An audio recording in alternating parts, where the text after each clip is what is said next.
শয়তান আল্লাহকে চ্যালেঞ্জ দিয়েছিল, আল্লাহ আপনি তো জান্নাতে ঢোকাতে পারবেন না, এতগুলো জান্নাত কেন বানালেন? জাহান্নাম আরো বেশি হলে ভালো হতো।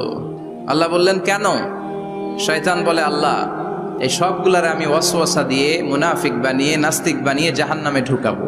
আমি চ্যালেঞ্জ দিলাম, ডান দিক থেকে ধোকা দেব, বা থেকে, সামনে থেকে, পেছন থেকে, নিচ থেকে, রগের শিরা উপশিরায় ঢুকে, মাজরাদ্দাম যেখান দিয়ে রক্ত চলাচল করে ওখানে ঢুকেও আমি ধোকা দেব। তো আপনি জান্নাতে ঢুকাবেন কেনমে? আল্লাহ বললেন তুমি আমারও চ্যালেঞ্জ দাও, এত বড় সাহস? আমি তো সব রাজার বড় রাজা, মহারাজা। চিৎকার করে বলেন ঠিক কিনা? মহারাজার সাথে চ্যালেঞ্জ দেয়া যায় না। তুমি আমাকে চ্যালেঞ্জ দাও, ওকে ডান, আই টেক ইউর চ্যালেঞ্জ। আমিও তোমার চ্যালেঞ্জ নিলাম। তুমি আজীবন ধোকা দিবা, আজীবন তুমি গুমরা করবা, বেনামাজি বানাবা, জালিম বানাবা।